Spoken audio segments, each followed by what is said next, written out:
Hi అండి, welcome to mic TV. నేను సతీష్. అట్లా మనకు సిటీలో ఎక్కడ చూసినా కూడా ట్రాఫిక్, దానికి సంబంధించినటువంటి రూల్స్ అండ్ రెగ్యులేషన్స్, సిగ్నల్స్, ఇట్లా చాలా రకరకాలుగా, ముఖ్యంగా చూసినట్లయితే ట్రిపుల్ రైడింగ్ కానీ, సిగ్నల్ జంపింగ్ కానీ, అట్లాగే ఇంకా చూసుకున్నట్లయితే హెల్మెట్ లేకుండా ప్రయాణం చేయడం కానీ, డ్రంక్ అండ్ డ్రైవ్ కానీ, ఇట్లా చాలా రకరకాలుగా మనం వింటూ ఉన్నాం. సో ముఖ్యంగా చూసినట్లయితే ఇప్పుడు మనం బంజారాహిల్స్ ఇక్కడ టీడీపీ ఆఫీస్ దగ్గరలో ఉన్నాం. సో ఇక్కడ చూసినట్లయితే ఈ సిగ్నల్ దగ్గర హెవీగా ట్రాఫిక్ ఉంటుంటుంది. ఈ మొత్తం ఏరియాస్ కూడా చాలా వివిఐపీస్ తిరిగేటటువంటి ఏరియా. సో ఆ ఏరియాలో ఉన్నాం. మనతో పాటు ఇక్కడ ఇన్స్పెక్టర్ ఉన్నారు, సాయి ప్రకాష్ గౌడ్ గారు. వారితో మాట్లాడదాం. ఒక్కసారి ఇక్కడ ట్రాఫిక్ ఎట్లా ఉంటుంది, అట్లాగే వాళ్ళు ఎట్లాంటి జాగ్రత్తలు తీసుకుంటున్నారు, ఏం చేస్తున్నారు, ఏంటి అని వీటి గురించి అన్నిటి గురించి కూడా తెలుసుకుందాం. సార్ నమస్తే. సార్ నమస్తే సార్ చెప్పండి సార్, ఇక్కడ బంజారాహిల్స్ తీసుకున్నట్లయితే మొత్తంగా కూడా ఎప్పటికీ వివిఐపీస్ తిరిగే ప్లేస్ ఇది ఒకటి. ఎప్పుడు చూసినా కూడా హెవీ ట్రాఫిక్ ఉంటుంది, పబ్లిక్ ఎక్కువ ఉండే ప్లేస్. ఇక్కడ ఎట్లా చూస్తున్నారు మీరు? ఇప్పుడు మీరు చెప్పినట్లు ఈ ఏరియాలో రెగ్యులర్గా చీఫ్ మినిస్టర్ గారి మూమెంట్ ఉంటుంది. అదేవిధంగా chief justice of high court Telangana గారి మూమెంట్ ఉంటుంది. అంతేకాకుండా ఇతర మినిస్టర్స్ యొక్క మూమెంటు, తర్వాత హయ్యర్ ఆఫీసర్స్ యొక్క మూమెంటు ఈ ఏరియాలో ఎక్కువగా ఉంటుంది. అంతేకాకుండా ఈ ఏరియాలో హాస్పిటల్స్, తర్వాత టెంపుల్స్ ఉండడం వల్ల ఇక్కడ ఉపాధి అవకాశాలు కూడా ఎక్కువగా ఉండడం వల్ల ప్రజల యొక్క మూమెంట్ ఈ ఏరియాలో చాలా ఎక్కువగా ఉంటుంది. ట్రాఫిక్ కూడా మార్నింగ్ 9 నుండి 11:30 వరకు ఎక్కువగా ఉంటుంది, రద్దీ ఎక్కువగా ఉంటుంది. ఈవినింగ్ 5 నుండి 9 వరకు ట్రాఫిక్ చాలా ఎక్కువగా ఉంటుంది. సో దీన్ని రెగ్యులేట్ చేయడానికి మా సిబ్బంది నిత్యం అక్కడ ఉండే పరిస్థితులను అంచనా వేస్తూ దానికి తగిన విధంగా ఒక ప్లాన్ చేసుకొని మూమెంట్ చేస్తూ ట్రాఫిక్ను ఎప్పటికప్పుడు రెగ్యులేట్ చేస్తుంటాం. ఈ రెగ్యులేషన్లో భాగంగా మనం కొన్ని సందర్భాల్లో ఎన్ఫోర్స్మెంట్ వర్క్ కూడా చేస్తుంటాం. ఈ ఎన్ఫోర్స్మెంట్ వర్క్ ఏంటంటే ట్రిపుల్ రైడింగ్ వచ్చిన వాటిపైన ఫైన్లు వేయడం, అదే రకంగా రాంగ్ డైరెక్షన్లో వెళ్ళే వాళ్ళపైన ఫైన్లు వేయడం, అంతేకాకుండా సిగ్నల్ జంప్ అయ్యే వాటిపైన కాన్సన్ట్రేట్ చేయడం. సో ఇటువంటివి చేస్తూ ప్రజలకు అవగాహన కల్పిస్తూ ఈ ట్రాఫిక్ రెగ్యులేషన్ను మేము రెగ్యులర్గా చూస్తున్నాం. సో దీనికోసము మన పోలీస్ స్టేషన్ పరిధిలో ఒక 5 మొబైల్స్ ఉంటాయి, అంటే ఇది ఒక 2 వీలర్స్ ఉంటాయి. సో ఈ పోలీస్ స్టేషన్ ప్రాంతాన్ని ఒక 5 విభాగాలుగా విభజించుకొని ఆ 5 మొబైల్స్ ఎల్లప్పుడూ కూడా ఆ రోడ్లపైన తిరుగుతూనే ఉంటాయి. అక్కడ ఏమైనా అబ్స్ట్రక్టివ్ ఉన్నా కూడా వాటిని క్లియర్ చేయడం, ఒకవేళ రోడ్డు పైన అనాథరైజ్డ్ పార్కింగ్ పెడితే వాటిని ఫొటోస్ తీసుకొని వాటికి చలన్స్ జనరేట్ చేయడం, ఆ తర్వాత వాళ్ళ యొక్క మొబైల్ నెంబర్ తీసుకొని వాళ్ళకి కాల్ చేసి అక్కడ నుండి ఆ వెహికల్ తీయించడం. సో ఇటువంటివి నిరంతరంగా చేయడం వల్ల ఈ ట్రాఫిక్ అనేది ఫ్రీగా వెళ్ళేటట్లు చూస్తున్నారు. అంటే ఇప్పుడు మీరు అన్నారు కదా సార్, ఇక్కడ నుంచి చీఫ్ జస్టిస్ వెళ్తూ ఉంటారు, అట్లాగే సీఎం గారి మూమెంట్ ఉంటుంది, ఇంకా అధికారులు కూడా ఇతరులు వెళ్తారు. వాళ్ళు వెళ్ళినప్పుడు ఎట్లాంటి జాగ్రత్తలు తీసుకుంటారు? ముఖ్యంగా సాధ్యమైనంత వరకు అంటే రెగ్యులర్ పబ్లిక్ లీస్ట్ ఇన్కన్వీనియన్స్ ఉండే విధంగా మేము ప్లాన్ చేసుకొని ఈ మూమెంట్ 5 to 10 minutes లోపే ట్రాఫిక్ ఆపి సాధారణ ప్రజలకు అంతరాయం కలగకుండా ఉండే విధంగా ప్లాన్ చేసుకొని సిగ్నల్ ఎక్కడైతే అవసరమో అక్కడే ఆపుతూ రిమైనింగ్ ఏరియాస్కు పంపించడం జరుగుతుంది. ఫర్ ఎగ్జాంపుల్ సీఎం గారు జూబ్లీ చెక్పోస్ట్ నుండి ఎన్టీఆర్ భవన్ వైపు వెళ్తుంటే అటు మాత్రమే ఖాళీ పెట్టి మళ్ళీ ఎన్టీఆర్ భవన్ నుండి జూబ్లీ చెక్పోస్ట్ వెళ్ళే ట్రాఫిక్ను పంపించడం జరుగుతుంది. సో ఇట్లా ప్రజలకు ఇన్కన్వీనియన్స్ జరగకుండా ఉండడం కోసం విఐపి బందోబస్తు ఉన్నప్పటికీ కూడా సాధారణ ప్రజల వరకు సాధ్యమైనంత వరకు తక్కువ ఇన్కన్వీనియన్స్ ఉండే విధంగా జాగ్రత్తలు తీసుకోవడం జరుగుతుంది. ఓకే, ఇప్పుడు మీరు ఇంతకుముందు అన్నారు కొన్ని మనకు ట్రిపుల్ రైడింగ్ కానీ, ఈ సిగ్నల్ జంపింగ్ కానీ, హెల్మెట్ లేకుండా ప్రయాణించడం కానీ, ఇట్లాంటివన్నీ జరిగినప్పుడు ఏ విధంగా ఫైన్స్ వేస్తూ ఉంటారు? వాళ్ళు మళ్ళీ ఒకవేళ రిపీటెడ్గా అవే తప్పులు చేసినప్పుడు ఏ విధంగా వాళ్ళకి పనిష్ చేయడానికి అవకాశం ఉంటుంది? ఈ ట్రిపుల్ రైడింగ్ అనేది జనరల్గా దీన్ని మనం డేంజరస్ డ్రైవింగ్ అని కూడా చెప్పుకోవచ్చు. ఈ వెహికల్ డిజైన్లోనే, 2 వీలర్ వెహికల్ డిజైన్లోనే అది ఇద్దరికంటే ఎక్కువ ప్రయాణం చేయడానికి అనుకూలంగా ఉండదు. ఈ మూడో వ్యక్తి దానిపైన ఉండడం వల్ల హ్యాండిల్ బ్యాలెన్స్ కానీ అతను ఆ రైడ్ చేసే వ్యక్తి చేయలేకపోతాడు. దానివల్ల రోడ్డు ప్రమాదాలు జరిగే అవకాశం ఎక్కువగా ఉంది. కాబట్టి ఈ ట్రిపుల్ రైడింగ్ చేసే వాళ్ళకు మనము ఒక 1200 రూపీస్ దాకా ఫైన్ వేస్తాము. సో ఇట్లా ఈ రిపీటెడ్గా ఉండే వాళ్ళని కూడా తీసి ఆ వెహికల్ డిటైన్ చేయడం, అవసరమైతే ఆర్టీఏకు రాయడము, ఇటువంటి చర్యల ద్వారా వాళ్ళు ఆ విధంగా చేయకుండా ఉండడం కోసం జాగ్రత్తలు తీసుకుంటాం. ఓకే, ఈ హెల్మెట్ విషయంలో ఎట్లా ఉంటుందండి? ఈ హెల్మెట్ అనేది ప్రతి ఆ, ద్విచక్ర ద్విచక్ర వాహనదారుడు ధరించాలి. ఎందుకంటే హెల్మెట్ ధరించకపోతే మన మనిషి యొక్క శరీర భాగాల్లో తల అనేది చాలా ఇంపార్టెంట్.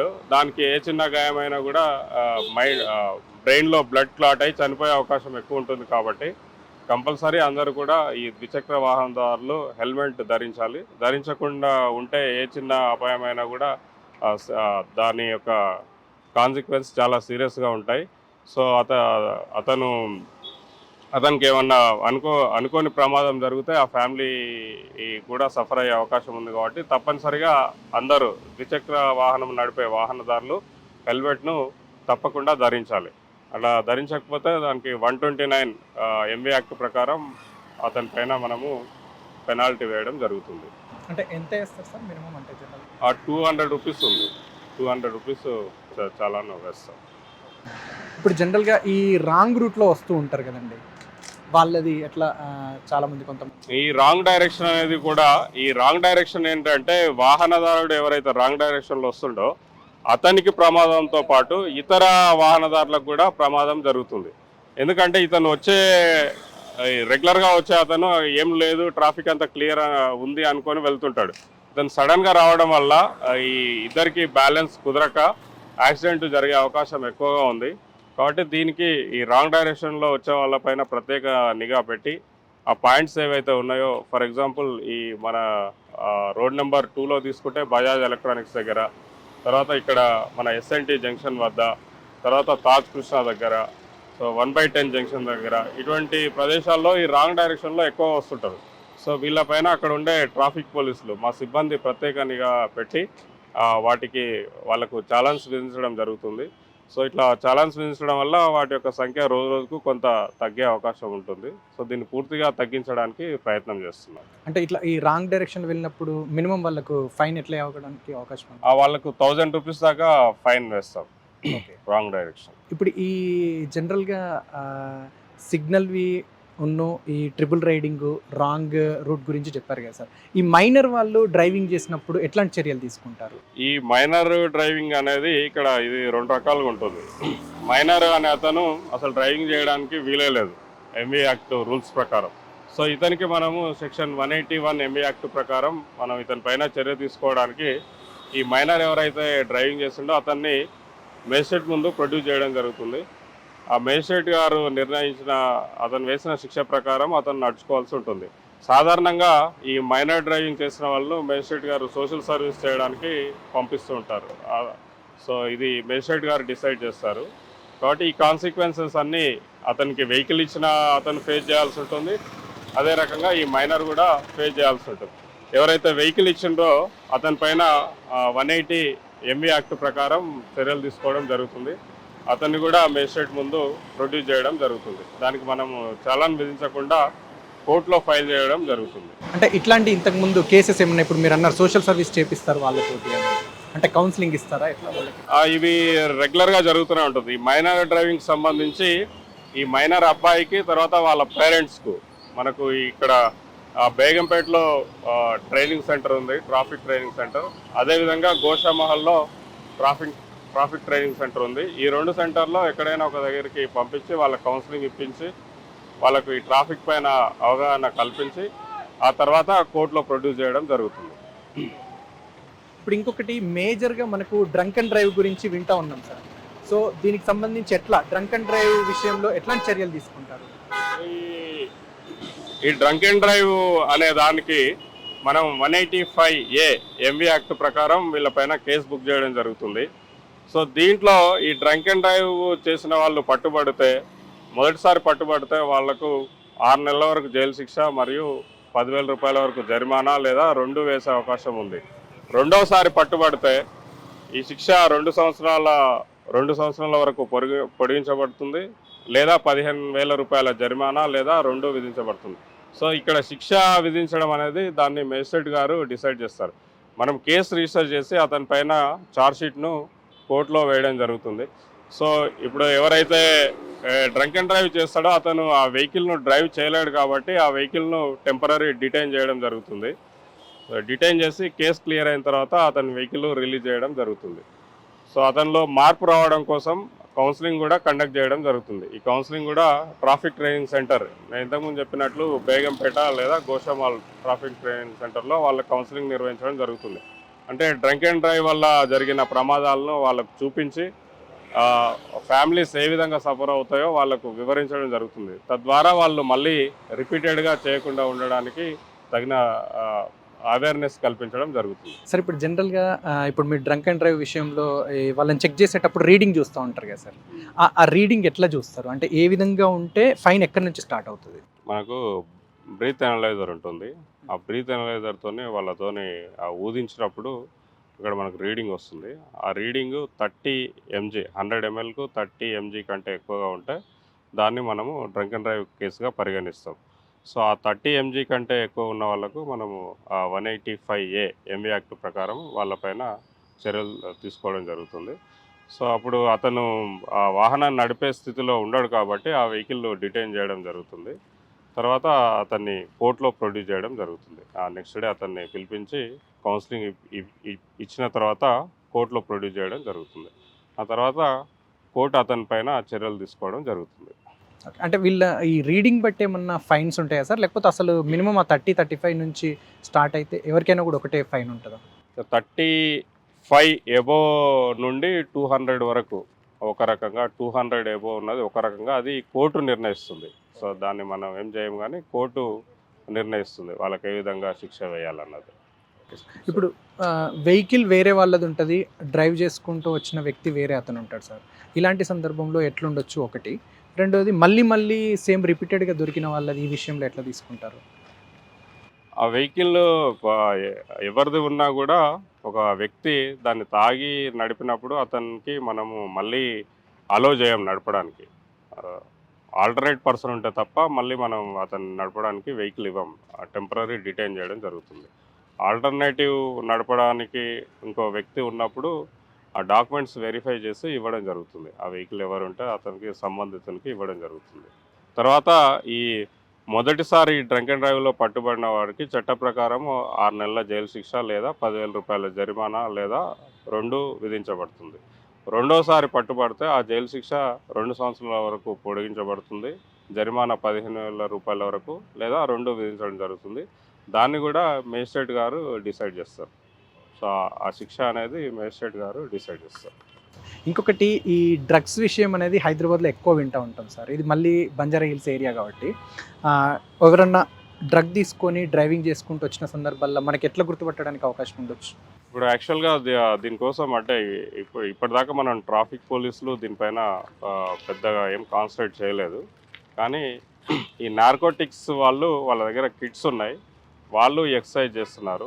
ఈ నార్కోటిక్స్ వాళ్ళు ఆ కిట్స్ ద్వారా చెక్ చేస్తారు, యూరిన్ శాంపిల్ ద్వారా చెక్ చేసి దాన్ని ఐడెంటిఫై చేసి వాళ్ళపైన కేసు రిజిస్టర్ చేయడం జరుగుతుంది. ఇక వాళ్ళవి అంటే మీ పరంగా ఒకవేళ వాళ్ళని గుర్తించడం ఎట్లా, వాళ్ళను ఏమన్నా ఉంటుందా సార్? అంటే సాధారణంగా మైల్డ్ ఫేస్, తర్వాత కళ్ళ లోపల వచ్చిన మార్పులు, ఆ ఫేస్ ఫీలింగ్స్, తర్వాత మాట్లాడే విధానము, వాటిని బట్టి మనం సస్పెక్ట్ చేయడం జరుగుతుంది. ఆ ర్యాండమ్గా వచ్చిన వాటిలో సస్పెక్ట్ చేసి వాళ్ళను మనము చెక్ చేయడం జరుగుతుంది. తర్వాత ఈ డ్రంక్ అండ్ డ్రైవ్ టీంలో కూడా దాదాపు ఒక 8 నుండి 10 మంది సభ్యులు ఉంటారు. సో వాళ్ళు అబ్జర్వ్ చేస్తుంటారు, వాహనదారులందరినీ అబ్జర్వ్ చేస్తుంటారు. వాళ్ళ ముఖ కవళికలు, తర్వాత ఏమైనా సస్పెక్ట్ వచ్చినప్పుడు వాళ్ళని తీసుకొచ్చి చెక్ చేయడం జరుగుతుంది. అంటే పర్టికులర్గా ఈ టైమింగ్లోనే డ్రంక్ అండ్ డ్రైవ్ చెక్ చేయాలి అట్లా ఇట్లా లాంటిది ఏమైనా ఉంటుంది సార్? సాధారణంగా మన హ్యూమన్ లైఫ్లో సాధారణంగా సాయంత్రం పూట జనరల్గా మద్యపానం సేవించడం జరుగుతుంది. కాబట్టి ఈ మద్యపానం సేవించిన తర్వాత రాత్రి 9 గంటలు దాటిన తర్వాత రోడ్లు కొద్దిగా ఖాళీ ఉండడం వల్ల ఎక్కువ వేగంతో వెళ్ళే అవకాశం ఉంది. కాబట్టి ఆ 9 గంటల తర్వాత అంటే జనరల్గా 10 గంటల నుండి 12 గంటలు 2 గంటల వరకు ఈ డ్రంక్ అండ్ డ్రైవ్ టెస్టులు నిర్వహించడం జరుగుతుంది. ఎందుకంటే ఆ సమయంలో రోడ్లు ఖాళీగా ఉంటాయి. ఈ తాగి నడిపే వాళ్ళు చాలా ఎక్కువ వేగంతో వెళ్ళే అవకాశం ఉంటుంది. అట్లా వెళ్ళడం వల్ల యాక్సిడెంట్లు అవుతాయి. సో దాన్ని కట్టెలు చేయాలంటే, దాన్ని రిస్ట్రిక్ట్ చేయాలంటే అదే సమయంలో డ్రంక్ అండ్ డ్రైవ్ నిర్వహించాలి. కాబట్టి ఆ సమయంలోనే నిర్వహిస్తారు. ఇప్పుడు జనరల్గా కొంతమంది యాక్ట్ ప్రకారం ఈ మధ్య కాలంలో అంటూ ఉంటారు సార్, అంటే కానిస్టేబుల్ వాళ్ళు వెహికల్స్ ఆపొద్దు అన్నట్టుగా ఎస్ఐ స్థాయి వాళ్ళు ఉన్నప్పుడే వెహికల్స్ ఆపడానికి అవకాశం ఉంటుంది, వాళ్ళు చేయడానికి రైట్స్ ఉంటాయి అంటారు. దీని గురించి ఏమంటారు? ఇక్కడ అంటే కొందరు అవగాహన లేక ఆ విధంగా మాట్లాడుతుంటారు. చట్టంలో క్లియర్గా ఉంది. సిఆర్పిసి ప్రకారం ఏదైనా కాగ్నిజబుల్ అఫెన్స్ చేసినప్పుడు ఏ పోలీస్ అధికారి అయినా దాన్ని నివారించవచ్చు అని ఉంది. ఈ ఎంఏ యాక్ట్లో కూడా కొన్ని సెక్షన్లు కాగ్నిజబుల్ అఫెన్సెస్ ఉన్నాయి. వాటిని నివారించడానికి ఏ పోలీస్ అధికారి అయినా కూడా ఆ, దాంట్లో భాగంగా చర్యలు తీసుకోవచ్చు. కాబట్టి కానిస్టేబుల్ ఆపుతున్నాడు, హోంగార్డ్ ఆపుతున్నాడు అనేది ఇక్కడ విషయం కాదు. అక్కడ జరిగే తప్పును సవరించడమే ఈ పోలీసుల యొక్క ప్రధాన విధి. దానికి చట్టం కూడా సహకరిస్తుంది. చట్టంలో కూడా ఆ, నియమాలు ఉన్నాయి. అది తెలియని వాళ్ళు కొద్దిగా అటు ఇటు మాట్లాడుతుంటారు. Okay sir. జనరల్గా ఇప్పుడు మీరు వెహికల్ యాక్ట్ గురించి ఇప్పుడు పోలీసులకు ఆర్టీఏ వాళ్ళకి ఎట్లా సార్ సేమ్ ఉంటాయా రూల్స్ అండ్ రెగ్యులేషన్స్కి? ఇప్పుడు సాధారణంగా ఈ ట్రాఫిక్ పోలీసుల యొక్క ముఖ్య విధి ఏంటంటే, ట్రాఫిక్ అనగా రోడ్లపైన వెళ్ళే వాహనాలను, ట్రాఫిక్ రెగ్యులేషన్ అంటే రోడ్లపైన వెళ్ళే వాహనాలను క్రమబద్ధీకరించడం. జంక్షన్ దగ్గర తప్ప వేరే ఎక్కడ కూడా వాహనాలు నిలవకుండా వెళ్ళడమే మా యొక్క ప్రధానమైన విధి. దానికోసం మేము కృషి చేస్తుంటాం. సో అంటే ఈ ట్రాఫిక్ రెగ్యులేషన్ అనేది ట్రాఫిక్ పోలీసుల యొక్క ప్రధాన విధి. అది కాకుండా ఇప్పుడు ఆర్టీఏ ఏంటంటే డ్రైవింగ్ లైసెన్స్ ఇష్యూ చేయడం, తర్వాత వాహనాలు రిజిస్టర్ చేయడం, అంటే రెగ్యులేషన్ తప్ప వేరే విధమైన అన్ని విషయాలు కూడా ఆర్టీఏ పరిధిలోకి వస్తాయి. ట్రాఫిక్ రెగ్యులేషన్ మాత్రం ఈ ట్రాఫిక్ పోలీసులు చూస్తారు. Okay sir. ఇంకొకటి ఈ ఫొటోస్ తీయడం ఒకటి, చలాన్స్ వేయడం ఒకటి కూడా పోలీసులకు అధికారం ఉందా, అది చట్టంలో ఉందా అన్నట్టుగా కూడా మాట్లాడుతూ ఉంటారు సార్. అంటే దీన్ని ఎట్లా తీసుకోవచ్చు? ఇప్పుడు ఛాలెన్స్ అనేవి మనం 2 రకాలుగా విధిస్తాం. ఒకటి కాంటాక్ట్ ఛాలెన్స్, అంటే అక్కడ ఎస్ఐ స్థాయి అధికారి ఉండి ఛాలెన్స్ వేయడం, అది ఒకటి. 2 పోలీస్ సిబ్బంది ఫోటోలు తీసి ఛాలెన్స్ విధించడం. పోలీస్ సిబ్బందే కాకుండా సిటిజన్ కూడా ఒక వ్యక్తి అంటే రోడ్డు పైన అబ్స్ట్రక్టివ్ పార్కింగ్ అయ్యే విధంగా వాహనాన్ని పెట్టి వెళ్తే, నో పార్కింగ్ జోన్లో పెట్టి వెళ్తే దానిపైన కూడా ఫోటోలు పంపిస్తే ఫైన్లు వేయడం జరుగుతుంది. దానికి చట్టం కూడా అనుమతిస్తుంది. అంటే ఒక తప్పు జరిగినప్పుడు దాని మీద చర్య తీసుకునే అవకాశం ఉంటుంది. కాబట్టి ఆ తప్పు మన దృష్టికి వచ్చినప్పుడు దానిపైన చట్ట ప్రకారం యాక్షన్ తీసుకోవడం జరుగుతుంది. ఎంవి యాక్ట్ ప్రకారమే ఆ సంబంధిత సెక్షన్ ప్రకారము వాళ్లకు చలానా విధించడం జరుగుతుంది.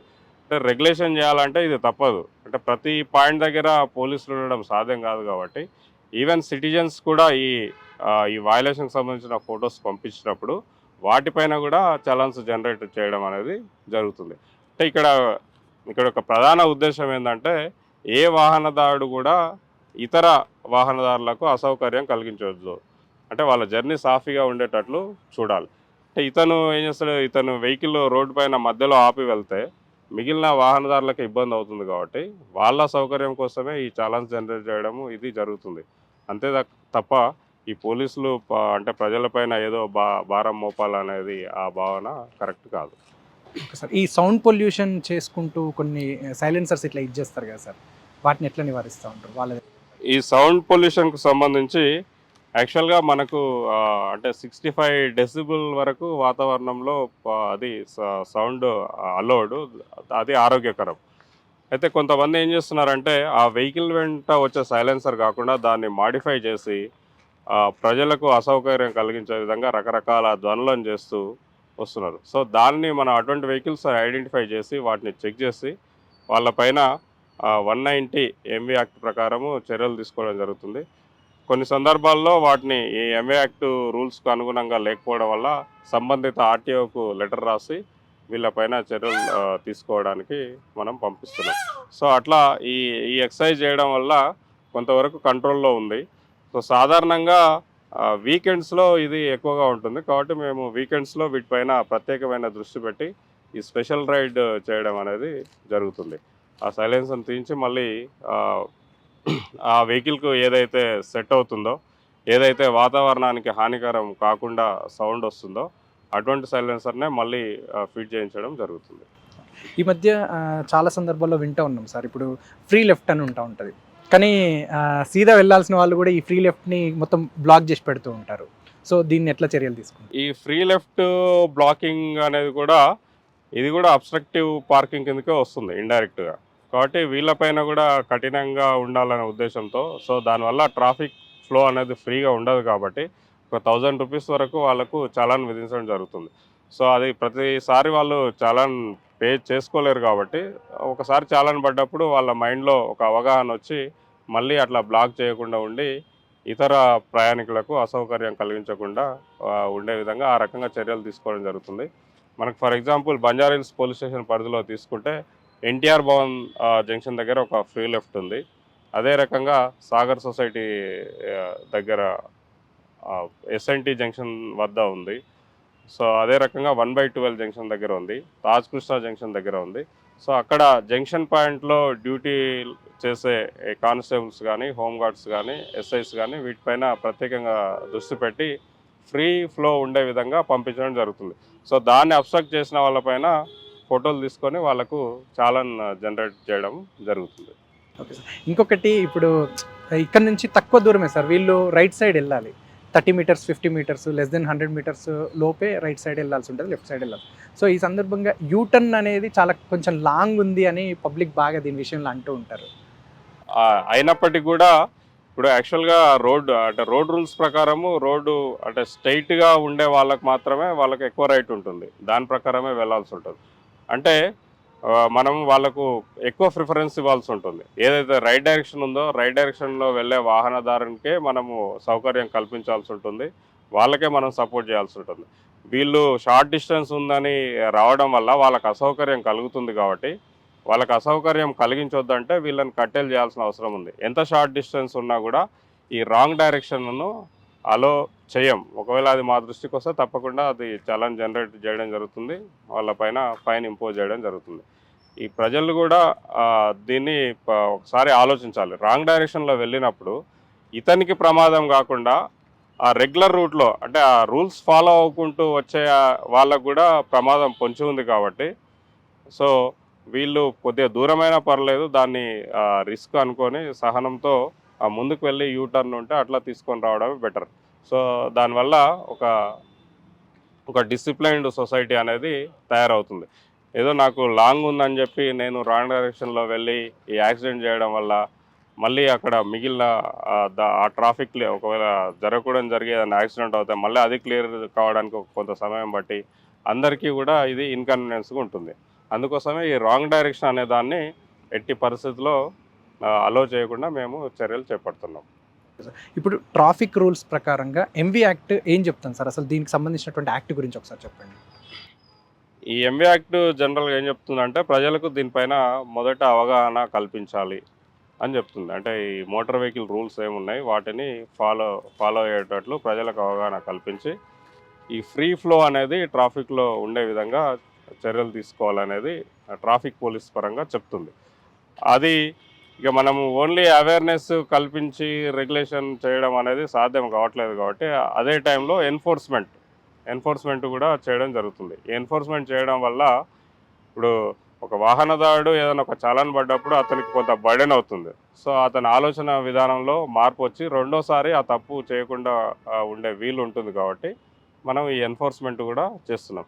సో ఇట్లా చేయడం వల్లనే ఇప్పుడు మనం సాధారణంగా ఈ లెక్కలను పరిగణలోకి తీసుకుంటే ఈ జరిగిన విషయాలను పరిగణలోకి తీసుకుంటే ఇంతకుముందు డ్రంక్ అండ్ డ్రైవ్ కేసులు బాగా ఎక్కువ నమోదయ్యేవి. రాను ఈ మనం రెగ్యులర్గా వీటిని ఎన్ఫోర్స్మెంట్ చేయడం, అందరినీ కోర్టులో ప్రొడ్యూస్ చేయడం, సో ఇటువంటి చర్యల వల్ల అవి కొంతవరకు ఒకప్పటితో పోలిస్తే కొంతవరకు తగ్గడం జరుగుతుంది. అదే రకంగా ఫ్యాటల్ రోడ్ యాక్సిడెంట్స్ కూడా తగ్గినాయి. ఫర్ ఎగ్జాంపుల్ ఈ 4 నెలల్లో బంజారాహిల్స్ పోలీస్ స్టేషన్ పరిధిలో మొత్తం 48 యాక్సిడెంట్ కేసులు రిపోర్ట్ అవుతే ఒక 2 చనిపోవడం జరిగింది. సో మిగిలిన వాటిలో ఈ డ్రైవర్ తప్పిదం వల్ల వాటి వల్ల చాలా వరకు 90% ఆ రైడర్ ఎవరైతే ఉన్నారో రైడర్ కానీ కార్ నడిపే డ్రైవర్ కానీ వాళ్ళ తప్పిదాల వల్ల ఒక 90% ఈ యాక్సిడెంట్స్ అనేవి జరిగినాయి. సో ఆ డేటాను పరిశీలిస్తే ఆ విధంగా ఉంది. అంటే మనం ఈ రెగ్యులర్గా ఎన్ఫోర్స్మెంట్ చేయడం వల్లనే ఇవి కొద్దిగా అంటే యాక్సిడెంట్స్ తగ్గడం కానీ లేదా ఈ డ్రంక్ అండ్ డ్రైవ్ వల్ల జరిగే మరణాల సంఖ్య తగ్గడం కానీ ఇటువంటివి కావడం జరుగుతుంది. సార్ ఇంకొకటి ఈ మైనర్కు సంబంధించి వెహికల్ ఇచ్చినప్పుడు ఏం చేస్తుంటారంటే మన జిల్లాలో ఉమ్మడి వరంగల్ జిల్లాలో మహబూబాద్లో పేరెంట్కి సంబంధించి కోర్టు శిక్ష చేసినట్టుగా విన్నాం సార్. అంటే అట్లాంటివి ఏమన్నా కేసెస్ మన బంజారాహిల్స్ చట్టంలో క్లియర్గా ఉంది. అంటే 180 MV యాక్ట్ ప్రకారము అర్హత లేని వారికి వెహికల్ ఇచ్చినప్పుడు అతన్ని శిక్షించాలని చట్టంలో క్లియర్గా ఉంది. అయితే ఆ శిక్ష ఎంత వేయాలి, వాళ్ళకి ఫైన్ వేయాలా అనేది ఇది మేజిస్ట్రేట్ గారు నిర్ణయం తీసుకుంటారు. సో దాంట్లో పోలీసుల పాత్ర ఏముండదు. మైనర్ డ్రైవింగ్ సంబంధించి మేజిస్ట్రేట్ గారు ఆ చట్ట ప్రకారము నడుచుకున్న విధంగానే ఉంటుంది. అంతేగాని దాంట్లో పోలీసుల ప్రమేయం ఉండదు. పోలీసుల ప్రమేయము కేసు రిజిస్టర్ చేసి అతన్ని కోర్టులో ప్రొడ్యూస్ చేయడం వరకే ఉంటుంది. సో దాన్ని నిరూపించడం వరకు మాత్రమే పోలీసుల ప్రమేయం ఉంటుంది. శిక్ష వేసే డిస్క్రిమినేషన్ మాత్రం అది మేజిస్ట్రేట్ గారి పరిధిలో ఉంటుంది. కాబట్టి మేజిస్ట్రేట్ గారు కొన్ని సందర్భాల్లో మీరు చెప్పినట్లు జైలు శిక్ష కూడా వేస్తారు. ఇప్పుడు వెహికల్స్ వెళ్తున్నప్పుడు సార్ కొన్ని పట్టుకుంటూ ఉంటారు, వాళ్ళకి సంబంధించినటువంటివి లైసెన్స్ కావచ్చు, ఆర్సీ కావచ్చు, ఇన్సూరెన్స్ కావచ్చు, ఇట్లాంటివి చూస్తూ ఉంటాం సార్. కొంతమంది వాళ్ళు మర్చిపోవడం కావచ్చు, ఉన్నా కూడా మర్చిపోవడం, లేకపోతే ఇట్లాంటివి జరుగుతూ ఉంటాయి. అయినా కూడా వాళ్ళ వెహికల్ తీసుకోవడము, కీ తీసుకోవడం ఇట్లాంటివి జరుగుతూ ఉంటాయి అంటారు. సో అట్లాంటి సందర్భాల్లో ఏం చేయడానికి అవకాశం? అంటే ఇక్కడ ఓన్లీ డాక్యుమెంట్స్ లేకపోవడంతో వెహికల్ ఆపినట్లు అది మనకు బయటికి ప్రచారం జరుగుతుంది. కానీ వాస్తవంగా మనం చూస్తే అక్కడ ఉన్న పరిస్థితులను అబ్జర్వ్ చేస్తే అతను రాంగ్ డైరెక్షన్లో రావడమో, లేదా ట్రిపుల్ రైడింగ్లో రావడమో, లేదా ఫ్రీక్వెంట్గా వితౌట్ హెల్మెట్ తిరగడమో, లేదా ర్యాష్గా బండి నడుపుకుంటూ రావడమో, సో ఇటువంటి విషయాలు ఉంటాయి. వాటిని కంట్రోల్ చేయడానికి అక్కడ ఉన్న కానిస్టేబుల్ కానీ, హోంగార్డ్ కానీ, ఎస్ఐ కానీ, ఇన్స్పెక్టర్ కానీ దాన్ని ఆపడం జరుగుతుంది. సో ఇట్లా ఆపినప్పుడు ఆ ఫైన్ వేసే సందర్భంలో వివరాలు కావాలి కాబట్టి వాళ్ళని డాక్యుమెంట్స్ అడుగుతారు. సో దీన్ని ఓన్లీ డాక్యుమెంట్స్ కోసమే ఆపినరు అనేది ఒక ప్రచారం జరుగుతుంది. ఈ డాక్యుమెంట్స్ చెక్ చేయడానికి ఆల్రెడీ ఇప్పుడు వ్యాలెట్స్ ఉన్నాయి, వాటి ద్వారా వెహికల్ నెంబర్తో చెక్ చేస్తున్నారు. అది ఇక్కడ ప్రాబ్లం ఏం లేదు. అయితే ఇక్కడ ఇంకొక విషయం కూడా, ప్రతి వాహనదారుడు కూడా తన వాహనానికి ఇన్సూరెన్స్ అనేది చేయించుకోవాలి. సో ఆ ఇన్సూరెన్స్కి సంబంధించిన ఈ రకరకాల కంపెనీస్ ఉండడం వల్ల అవి మనకు యాప్లో కొన్ని సందర్భాల్లో దొరకవు ఆ డాక్యుమెంట్స్. సో అది చెక్ చేయడానికి ఆ డాక్యుమెంట్ని అడిగిన సందర్భాలు ఉండొచ్చు. కానీ ఆర్సీ మాత్రము మనకు వ్యాలెట్లో చెక్ చేసుకోవచ్చు. అదే రకంగా డ్రైవింగ్ లైసెన్స్ మళ్ళీ అది నెంబర్ ఉంటేనే చెక్ చేయొచ్చు. కాబట్టి డ్రైవింగ్ లైసెన్స్ ప్రొడ్యూస్ చేయమని అడుగుతారు. అట్లా అడగడానికి ఎంవీ యాక్ట్లో ప్రొవిజన్ కూడా ఉంది.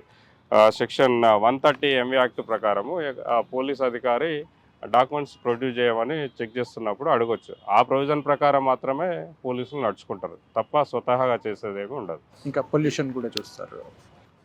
పొల్యూషన్ కూడా, ఎందుకంటే ఈ సౌండ్ పొల్యూషన్ అనేది ఇది ఇప్పుడు దగ్గర ఉన్న లెక్కల ప్రకారం హైదరాబాద్లో 120 డెసిబుల్స్ వరకు ఉంది అనే అది కొంత ప్రమాదకరం. అంటే ఏజ్ పెరిగే కొద్దీ మన చెవులపైన ఎఫెక్ట్ పడుతుంది. కాబట్టి ప్రజలకు అసౌకర్యంగా ఉండొద్దంటే దాని మీద కూడా మనం స్పెషల్గా ఫోకస్ పెట్టాల్సిన అవసరం ఉంది. కాబట్టి ఆ పొల్యూషన్ కూడా చెక్ చేయడం జరుగుతుంది. ఓకే సార్, ఇప్పుడు మీరు మన బంజారా హిల్స్ సరౌండింగ్ ఈ ఏరియాలో చూసినటువంటి ఇప్పటివరకు కొంతకాలం నుంచి చూసినటువంటి కేసెస్ ఏ రకమైనటువంటివి ఎక్కువ చూస్తూ ఉన్నారు, ఇంకా ఏవి తగ్గిపోయినాయి మీరు వచ్చినప్పటి నుంచి? ఈ డ్రంక్ అండ్ డ్రైవ్ కేసులు మనము ఈ డ్రంక్ అండ్ డ్రైవ్ రైడ్ జరుగుతుంది. వీకెండ్స్లో తప్ప నార్మల్ డేస్లో కొంత తగ్గుతున్నట్లు అనిపిస్తుంది డ్రంక్ అండ్ డ్రైవ్. అదే రకంగా నేను ఇంతకుముందు చెప్పినట్లు కొన్ని ప్రదేశాల్లో రాంగ్ డైరెక్షన్లో ఎక్కువగా వచ్చాయి వెహికల్. మనము ఈ ప్రత్యేకంగా స్పెషల్ డ్రైవ్ పెట్టడం వల్ల వాటి సంఖ్య కొద్దిగా తగ్గిపోయింది. అదే రకంగా సౌండ్ ఎమిటింగ్ వెహికల్స్ కూడా వాటి సంఖ్య కూడా రాను తగ్గుముఖం పడుతుంది. ఎందుకంటే మనం వాటిని పట్టుకోవడం, ఆ సైలెన్సర్ పైన ఆర్టీఏ వాళ్ళకు రాయడం, తర్వాత వీళ్ళపైన యాక్షన్ తీసుకోవడం, సో ఇటువంటి చర్యల వల్ల వాటి సంఖ్య డే బై డే కొద్దిగా తగ్గుతుంది. అంటే పూర్తిగా కంట్రోల్ లేదు, కానీ నేను వచ్చినప్పటి నుండి ఇప్పటికి కంపేర్ చేస్తే కొంతవరకు తగ్గుముఖం పట్టిందని చెప్పొచ్చు. ఓకే సార్, అంటే ఎక్కువ ఎలాంటివి చూసారు సార్? ఇంకేమన్నా చూసినటువంటి మేజర్ కేసెస్ ఏమన్నా ఉన్నాయా సార్ అలా? అయితే ఇక్కడ వాహనదారులకు ఒక విజ్ఞప్తి ఏంటంటే, సాధారణంగా ఈ డ్రంక్ అండ్ డ్రైవ్ చేస్తున్నప్పుడు వాళ్ళు డ్రంకెన్ స్టేట్లో ఉండి చట్టం గురించి అవగాహన లేకుండా పోలీసుల పైన దాడి చేయడం ఇటువంటివి జరుగుతుంది. సో అది అంటే చిన్నగా పోయే కేసును పెద్ద చేసుకోవడం అవుతుంది. సో అటువంటివి చేసిన సందర్భంలో వాళ్ళపైన ఈ డ్రంక్ అండ్ డ్రైవ్తో పాటు సెక్షన్ 186 ఐపీసీ, తర్వాత 353 ఐపీసీ, 332 ఐపీసీ, ఒకవేళ గ్రీవియస్ ఇంజురీ కలిగిస్తే 333 ఐపీసీ. ఈ 333 ఐపీసీకి అయితే దాదాపు 10 years వరకు పనిష్మెంట్ ఉంటుంది. అంటే చిన్నగా పోయేదాన్ని వీళ్ళు అవగాహన లేకుండా అంటే పెద్ద కేసుగా చేసుకొని తర్వాత ఇబ్బందులు పడుతుంటారు. సో మొన్న ఈ మధ్యలో ఒకటి పరిశీలిస్తే టీఎస్ స్టడీస్ సర్కిల్ దగ్గర ఈ డ్రంక్ అండ్ డ్రైవ్ టెస్ట్ చేస్తున్నప్పుడు ఆ, ఒక ఒక వ్యక్తి పట్టుబడి ఆ విధంగా అంటే ఆ వెహికల్ను ర్యాష్గా నడుపుకుంటూ అక్కడ ఉన్న హోంగార్డుకు తాకించి వెళ్ళడం జరిగింది.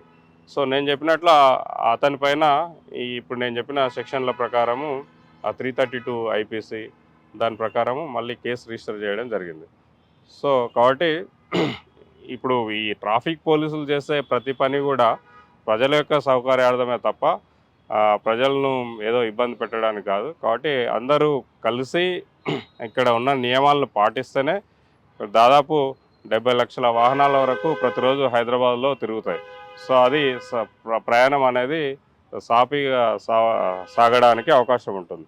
అంటే ప్రజల సహకారం తర్వాత ప్రజలకు అవగాహన ఉన్నప్పుడు మాత్రమే ఇది సాధ్యమవుతుంది. అవగాహన అనేది ఇప్పుడు చాలా వరకు ఈ ట్రైనింగ్ సెంటర్స్, స్కూల్స్, కాలేజెస్, తర్వాత మెయిన్ కూడళ్ళు ఇక్కడ ప్రతినిత్యము వాళ్ళు ఏదో ఒక దగ్గర అవగాహన కార్యక్రమం నిర్వహిస్తూనే ఉంటారు. అంతేకాకుండా ఇప్పుడు వచ్చిన సామాజిక మాధ్యమాల ద్వారా కూడా చాలా విషయాలు ట్రాఫిక్ రూల్స్కి సంబంధించి ఉన్నాయి. సో మనకు ఇది ప్రతి ఒక్కరి జీవితానికి ఈ ట్రాఫిక్ నియమాలు అనేవి అవసరం కాబట్టి వాటిపైన మనము కొద్దిగా ధ్యాస పెడితే వాటిని మనము ఫాలో అయ్యే అవకాశం ఉంది. కాబట్టి ఇట్లా అందరూ అంటే ప్రజలు మరియు పోలీసులు అందరూ కలిసి ఉన్నప్పుడే ఒక మంచి సొసైటీని నిర్మించడానికి తర్వాత మన రవాణా కూడా మెరుగుపడడానికి అవకాశం ఉంటుంది. ఓకే సార్, పబ్లిక్కి మీ తరపున డిపార్ట్మెంట్ తరపున ట్రాఫిక్ రూల్స్ ప్రకారంగా కానీ మీరు ఫైనల్గా చెప్పాలనుకున్నది ఏంటి? ఇక ఎంఈ యాక్ట్ ప్రకారం ఉన్న రూల్స్ ఫాలో కావాలి, అది తప్పదు. అట్లా ఫాలో అయినప్పుడు మాత్రమే మన ప్రయాణం అనేది అనుకున్న టైంకు మనం రీచ్ కాగలుగుతాం, గమ్యాన్ని రీచ్ కాగలుగుతాం. సో ఇప్పుడు మనం ఇంతకుముందు డిస్కస్ చేసినట్లు ఫ్రీ లెఫ్ట్ బ్లాక్ ఏదో తొందరగా వెళ్ళాలనే ఉద్దేశంతో అతను వచ్చి ముందర వెహికల్ పెట్టడం వల్ల వేరే వాళ్ళకి ఇన్కన్వీనియన్స్ చేసినట్లు అవుతుంది. సో దానివల్ల ఉపయోగం లేదు, ఈయన ముందుకెళ్ళలేడు, వేరే వాళ్ళను ఆపినట్లు అవుతుంది, పైగా ఈయనకు మళ్ళీ ఫైన్ కూడా ఇంపోజ్ చేసే అవకాశం ఉంది. సో ఇట్లా నేను ముందు అనేది కాకుండా అక్కడ ఉన్న రూల్స్ ప్రకారం అక్కడ ఉన్న ట్రాఫిక్ సైనేజెస్ ప్రకారం తర్వాత ట్రాఫిక్ పోలీసుల సూచనలు పాటిస్తూ వెళ్తే అది అందరికీ సౌకర్యకరంగా ఉంటుంది. మనము మంచి అంటే మన ప్రయాణం కూడా సాఫీగా సాగే ఛాన్స్ ఉంటుంది, వేరే ఇతర ప్రయాణికులకు కూడా ఇబ్బంది కలగకుండా ఉంటుంది. సార్ ఇక్కడ ఒక్కసారి బంజారా హిల్స్లో సిచ్యువేషన్ అంటే ఏ సిగ్నల్స్ ఉన్నాయి, ఎట్లున్నాయి, ఏంటి, ఎక్కడెక్కడ ఎట్లా ఉంటుంది ఒక్కసారి? ఇప్పుడు బంజారా హిల్స్లో మెయిన్గా మనకు ఒక 6 జంక్షన్స్ ఉన్నాయి. సో దాంట్లో మొట్టమొదటి ఎన్టీఆర్ భవన్ దగ్గర ఉండే జంక్షన్, ఆ తర్వాత సాగర్ సొసైటీ వద్ద ఉండే జంక్షన్, ఆ తర్వాత శ్రీనగర్ కాలనీ టీ జంక్షన్, ఆ తర్వాత తాజ్ కృష్ణ జంక్షన్, ఆ తర్వాత 1/10 జంక్షన్, ఆ తర్వాత విరంచి దగ్గర ఉండే ఒక జంక్షన్. సో ఈ జంక్షన్స్ వద్ద మెయిన్గా మనకు ఎన్టీఆర్ భవన్ వద్ద ఉండే జంక్షన్ వద్ద తర్వాత విరంచి దగ్గర ఉండే జంక్షన్ వద్ద ట్రాఫిక్ అనేది ఎక్కువగా ఉంటుంది, ఎందుకంటే ఇక్కడ ఉండే లింక్ వేస్ ఎక్కువ ఉన్నాయి కాబట్టి. సో ఇక్కడ మనకు ట్రాఫిక్ అనేది ఎక్కువగా ఉంటుంది. అయితే ప్రయాణికులకు ఒక విజ్ఞప్తి ఏంటంటే మనకి గూగుల్ మ్యాప్లో గూగుల్ ట్రాఫిక్ అని కొడితే అంటే మనకి ఏ ఏరియాలో ట్రాఫిక్ ఎక్కువ ఉంది ఆ రెడ్ సింబల్ అనేది చూపిస్తుంది. సో దాన్ని చూసుకొని మనం ఆల్టర్నేట్ రూట్స్ కూడా తీసుకోవడానికి అవకాశం ఉంటుంది. కాబట్టి ప్రయాణికులు దీనిపైన కొంత అవగాహన ఉంటే మనము ఆ 4 వీలర్లో వెళ్ళినప్పుడు గూగుల్ మ్యాప్ను ఆన్ చేసుకొని ట్రాఫిక్ లేయర్ను సెలెక్ట్ చేసుకుంటే సో దాన్ని చూసి కూడా మనం అప్పటికప్పుడు డిసిషన్ తీసుకోవచ్చు. సో అట్లా తీసుకోవడం వల్ల కూడా మనము ట్రాఫిక్ కంజెషన్ నుండి బయటపడే ఛాన్స్ ఉంటుంది. సో దాన్ని కూడా ప్రయాణికులు ఉపయోగించుకుంటే వాళ్ళ యొక్క ప్రయాణ సౌకర్యం కొంత మెరుగుపడినట్లు అవుతుంది, వాళ్ళు గమ్యాన్ని కూడా తొందరగా చేరుకోవడానికి వీలుంటుంది. సార్ ఇప్పుడు కొన్ని జంక్షన్స్ ప్లేస్లలో కొన్ని ఏరియాలలో నో ఎంట్రీ ప్లేసెస్ ఉంటాయి, మళ్ళీ హెవీ వెహికల్స్ పర్టికులర్గా ఈ టైం తర్వాత మాత్రమే అలో ఉంటుంది అన్నట్టు ఉంటాయి, ఇట్లాంటి సందర్భంలో ఎట్లా? ఇప్పుడు కొన్ని వెహికల్స్ ఇంటర్ డిస్ట్రిక్ట్ తర్వాత నేషనల్ పర్మిట్ ఉన్న హెవీ వెహికల్స్ అంటే 12 టన్స్ ఎబోవ్ వెహికల్స్కు అసలు ఈ హైదరాబాద్ సిటీ లోపలికి అనుమతించరు, వాటిని ఓన్లీ అవుటర్ రింగ్ రోడ్డు అక్కడ నుండే అవి వెళ్ళిపోవాలి. ఎందుకంటే అవి వచ్చినప్పుడు లోపల వాటి ఆక్యుపేషన్ ఎక్కువగా ఉంటుంది కాబట్టి ఇక్కడ ఉండే చిన్న రోడ్లకు ట్రాఫిక్ జామ్ అయ్యే ఛాన్స్ ఉంటుంది కాబట్టి వాటికి అలో ఉండదు. ఈ రెగ్యులర్గా మనకు రెగ్యులర్ కమోడిటీస్ తర్వాత కన్స్ట్రక్షన్ రిలేటెడ్ వెహికల్స్ వాటికి ఈవినింగ్ 11 PM నుండి మార్నింగ్ 7 AM వరకు వాటికి ఎంట్రీ టైం ఉంది. ఆ రిమైనింగ్ టైంలో వస్తే వాటిపైన మనము చలాన్ జనరేట్ చేయడం జరుగుతుంది. అంతేకాకుండా ఇప్పుడు ఈ కూరగాయలకు సంబంధించిన DCMs, తర్వాత నిత్యావసరాలకు సంబంధించిన కొన్ని ఆ వెహికల్స్, సో వాటికి 11 AM నుండి 4 PM వరకు అలో చేయడం జరిగింది. సో అది కాకుండా రిమైనింగ్ టైంలో రద్దీ ఉన్న సమయంలో వస్తే వాటిపైన కూడా ఈ నో ఎంట్రీ కేసు అనేది, నో ఎంట్రీ చాలన్ అనేది వేయడం జరుగుతుంది. కొన్ని సెక్షన్స్ ఉన్నాయి కదా సార్, ప్రధానమైనటువంటి సెక్షన్ల పరంగా ఏమన్నా చెప్పగలుగుతారా? అంటే ఈ ఎంవి యాక్ట్ 1988 ప్రకారంగా డ్రైవింగ్ లైసెన్స్ లేకుండా వాహనాన్ని నడిపితే అతని పైన 181 ఎంవి యాక్ట్ ప్రకారం చర్యలు తీసుకోవడం జరుగుతుంది. అదే రకంగా హెల్మెట్ వితౌట్ హెల్మెట్ నడిపితే 129 ఎంవి యాక్ట్ ప్రకారం చర్యలు తీసుకోవడం జరుగుతుంది. రాంగ్ సైడ్ డ్రైవింగ్ చేసిన వాళ్ళపైన 119/177 ఎంవి యాక్ట్ ప్రకారం మనం చర్యలు తీసుకోవడం జరుగుతుంది. అదే ట్రిపుల్ రైడింగ్ అనేది డేంజరస్ డ్రైవింగ్ కింద కూడా పరిగణలోకి వస్తుంది కాబట్టి దీనికి 184 ఎంవి యాక్ట్ తర్వాత 128 ఎంవి యాక్ట్ ప్రకారం చలాన్ విధించడం జరుగుతుంది. అదే రకంగా ఇర్రెగ్యులర్ నెంబర్ ప్లేట్, ఈ నెంబర్ ప్లేట్ నిబంధనలకు విరుద్ధంగా ఉన్న వాటిపైన సెక్షన్ 80A ఎంవి యాక్ట్ ప్రకారం చలాన్స్ వేయడం జరుగుతుంది. వయలేషన్ ఆఫ్ సిగ్నల్ జంపింగ్, ఈ సిగ్నల్ జంపింగ్ కూడా డేంజరస్ డ్రైవింగ్ కింద వస్తుంది కాబట్టి దీన్ని 184 ఎంవి యాక్ట్ ప్రకారం వీళ్ళపైన చలాన్ జనరేట్ చేయడం జరుగుతుంది. Drunk and drive 185A MV act ప్రకారం చలాన్ జనరేట్ చేయడం జరుగుతుంది. తర్వాత నో ఎంట్రీ 199 ఎంవి యాక్ట్ ప్రకారం నో ఎంట్రీ కేసులు వేయడం జరుగుతుంది. తర్వాత అబ్స్ట్రక్టివ్ పార్కింగ్, ఈ అబ్స్ట్రక్టివ్ పార్కింగ్ అంటే రోడ్ పైన మార్కింగ్స్ ఉంటాయి, అంటే ఈ మార్కింగ్ దాటి దాన్ని వెహికల్ పార్క్ చేయొద్దని ఉంటుంది. అదే రకంగా క్యారేజ్ వేలో కూడా పార్క్ చేయొద్దని ఉంటుంది. సో ఆ క్యారేజ్ వేలో పార్క్ చేసిన అంటే అది ఇతరులకు ఇన్కన్వీనియంట్గా ఉంటుంది కాబట్టి వాళ్ళు వెహికల్ తీసినప్పుడు రెగ్యులర్గా వచ్చే ట్రాఫిక్ ఆగిపోయే ఛాన్స్ ఉంటుంది కాబట్టి సో వాళ్ళకు కూడా చలాన్ విధించడం జరుగుతుంది. సో ఈ చలాన్ 122 ఎంవి యాక్ట్ ప్రకారం విధించడం జరుగుతుంది. సార్ ఇప్పుడు మీరు చెప్పారు కదా సార్, అంటే చాలా చోట్ల వీళ్ళందరూ పార్కింగ్ చేసేసి ఇచ్చేస్తూ ఉంటారు సార్, అంటే నో పార్కింగ్ అని ఉన్నా కూడా కొన్ని చోట్ల పెడతా ఉంటారు కదా, ఇట్లాంటి ఫోటో తీస్తూ ఉంటారు. అంటే కొన్ని ఆఫీసుల ముందు కానీ లేకపోతే రోడ్ పైన కానీ అక్కడ ఇక్కడ లేకపోతే మార్కెట్ దగ్గర ఇట్లా పెడతా ఉంటారు. వాటి ప్రకారం ఎట్లా ఈ నో పార్కింగ్ బోర్డ్స్ ఉన్న దగ్గర ఎవరైనా రాంగ్ పార్కింగ్ చేస్తే వాళ్ళకు 1000 రూపీస్ వరకు చలాన్ విధించడం జరుగుతుంది. తర్వాత వాళ్ళ ఆ వెహికల్ నెంబర్ ద్వారా మొబైల్ నెంబర్ తెలుసుకొని వాళ్ళకి కాల్ చేసి అక్కడ నుండి దాన్ని రిమూవ్ చేయడం జరుగుతుంది. లేదా మన దగ్గర ఉన్న క్రేన్ ద్వారా ఆ వెహికల్ను షిఫ్ట్ చేయడం జరుగుతుంది. పోలీస్ స్టేషన్కి షిఫ్ట్ చేసి వాటికి టోయింగ్ ఛార్జెస్ కూడా కలెక్ట్ చేయడం జరుగుతుంది. ఇంకొకటి సార్, ఈ నెంబర్ ప్లేట్స్ ఉంటాయి కదా సార్, చాలామంది వేరే నెంబర్ ప్లేట్స్ పెట్టుకొని జర్నీ చేయడము, లేకపోతే ఇప్పుడు అక్కడ ఉన్నటువంటి కెమెరాస్ ఫోటో తీయడము, అంటే వాళ్ళు ఏదైతే యాక్టివిటీస్ చేస్తున్నారో ఫైన్స్ పడుతూ ఉంటాయి సార్, వీటిని ఎట్లా చూస్తారు? సో అంటే ఇక్కడ నెంబర్ ప్లేట్ చేంజ్ చేయడం వల్ల వాళ్ళు చీట్ చేసినట్టు అవుతుంది కాబట్టి వాళ్ళపైన చీటింగ్ కేసు కూడా పెట్టడం జరుగుతుంది. అంటే నంబర్ ప్లేట్స్లలో ఈ రాయడం గురించి ఒకటి, స్టిక్కర్స్ ఒకటి, అండ్ వాళ్ళు పర్టికులర్గా గవర్నమెంట్ ప్రకారంగా సో అది ఇర్రెగ్యులర్ నెంబర్ ప్లేట్ కిందకి వస్తుంది. దానికి ఇర్రెగ్యులర్ నెంబర్ ప్లేట్ ఇంతకుముందు చెప్పినట్లు సెక్షన్ 80A ఎంవి యాక్ట్ ప్రకారం వాళ్ళపైన యాక్షన్ తీసుకోవడం జరుగుతుంది. అంటే కొన్ని నంబర్స్ కోసం అని కానీ కొన్ని వేరే పరంగా నంబర్ ప్లేట్స్ పెట్టకుండా యూజ్ చేయడం ఇట్లాంటివి కొన్ని ఉంటా ఉంటాయి సార్, కొత్త వెహికల్స్ ఉంటా ఉంటాయి. వాటి పరంగా వాళ్ళకు ఉన్నటువంటి దానికి ఆ పీరియడ్ అయిపోయిన తర్వాత దాన్ని కూడా మనం డ్రైవింగ్ వెహికల్ వితౌట్ రిజిస్ట్రేషన్ కింద వస్తుంది అది. సో వితౌట్ రిజిస్ట్రేషన్ కిందనే దానికి ఎంవి యాక్ట్ 192 ప్రకారం అంటే 1000 కిలోమీటర్స్ ఒకటి రిజిస్ట్రేషన్ ఒకటి రెండు చూస్తారండి. 1000 కిలోమీటర్స్ వరకు నడపడము లేదా రిజిస్ట్రేషన్ 6 months కాదు 3 months పీరియడ్ ఉంటుంది. Banjara hills traffic inspector Sai Prakash Goud గారితో తెలుసుకున్నాం కదా. ఖచ్చితంగా ప్రజలందరూ కూడా మన క్షేమం కోసమే అని చెప్పి వారు చెప్తా ఉన్నారు. ఎందుకంటే ఏదైతే ఎంవి యాక్ట్ 1988-89 ప్రకారం ఉన్నాయో సెక్షన్స్ ప్రకారంగా మాత్రమే వాళ్ళు మెజిస్ట్రేట్ ఏవైతే మనం చేసినటువంటి తప్పిదాలు ఏవైతే ఉన్నాయో వాటి ప్రకారంగా వాళ్ళు కొనసాగుతూ ఉంటారు అన్నట్టుగా చెప్తా ఉన్నారు.